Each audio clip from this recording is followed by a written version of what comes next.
என்னங்க நான் நம்பர் கொடுத்தானே இவ்வளோ பேர் கால் பண்றீங்க. கால் பண்ணி யாருமே திட்டவே மாட்டீங்க. எல்லாருமே அவ்வளோ சந்தோஷமா பேசுறீங்க. சின்ன குழந்தைகள்லாம் வச்சு பேச சொல்றீங்க என்கிட்ட. உங்களுடைய குரல் அற்புதமா இருக்கு. நீங்க பேசுறதுல உண்மை இருக்கு.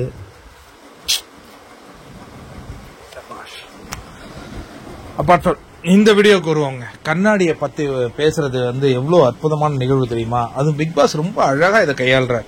ஒவ்வொரு போட்டியாளரையும் கூட்டு அவங்கள பத்தி பெருமையா பேசிட்டு அதுக்கப்புறம் கண்ணை மூடி கொள்ளுங்கள், அதுக்கப்புறம் உங்களை பத்தி பேசுங்க அப்படின்னு சொல்லும் பொழுது இதுல முத்துக்குமரன் பேசிய அந்த வார்த்தை எனக்கு ரொம்ப பிடிச்சிருந்தது. ஐ லவ் யூ அப்படிங்கிறது எவ்வளவு பெரிய வார்த்தை தெரியுமா? ஐ லவ் யூ, நான் என்னை நேசிக்கிறேன். I love you. நம்மள தாங்க நேசிக்கணும். வேற யாருங்க நம்மள நேசிக்க போறா?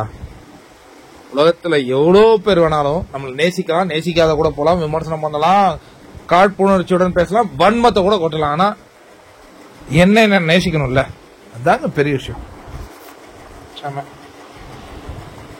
சௌந்தர்யா, சௌந்தரியமான சௌந்தர்யா இந்த உலகத்துல அவங்க பெரிய வெற்றியை பார்க்கல, இனி ஃபியூச்சர்ல பாப்பாங்க. ரயான் நல்ல பையங்க, தங்கமான பையங்க. அந்த பையன் போராட்ட குணம், விடாமுயற்சி, அது இருந்த வாழ்க்கையில நம்மளால முன்னேற முடியும் அப்படிங்கறத நமக்குள்ள பதிவு பண்றாப்ல. நல்லது. விஷால் நல்ல பையன். நான் யாருன்னு நானே தெரிஞ்சுக்கிட்டேன் பிக் பாஸ் அப்படின்னு சொல்றது அது ரொம்ப அற்புதமா இருக்கு. பவித்ரா, ஒவ்வொரு வீட்லயும் பவித்ரா தாங்க நிறைய இருக்காங்க. ஒவ்வொரு வீட்லயும் பவித்ரா தான் நிறைய இருக்காங்க.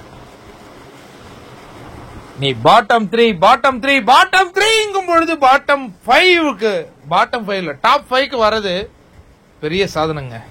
நம்மள சுத்தி இருக்கிற எல்லாருமே நம்மள விமர்சனம் செஞ்சு நம்மள முன்னேற்றி கூட்டு வருவாங்களான்னு எனக்கு தெரியாது. ஆனா உங்களுக்குள்ள ஒரு தன்னம்பிக்கை, விடாமுயற்சி இருந்தா நாம வெற்றியாளர் அப்படிங்கறத பவித்ரா இந்த உலகத்துக்கு காட்டியிருக்காங்க. இந்த 5 பேரையுமே எனக்கு ரொம்ப பிடிச்சிருக்கு. வெளியேறிய தங்க பிள்ளைய யாருக்காவது பிடிக்குமா? பாவம். 6 பேருமே பிடிச்சிருக்கு. அப்ப 7 அருண் பிடிச்சிருக்கு. தீபகண்ணையும் பிடிச்சிருக்கு. இந்த சேலஞ்சர்ஸ் 8 டாப் 8 சொன்னாங்களே, எனக்கு 8 பேருமே எனக்கு பிடிச்சிருக்கியா. என்ன அவங்க 8 பேரையும் என்னால விட்டு கொடுக்க முடியல. அவங்க 8 பேருமே வெற்றியாளர்கள் தான்.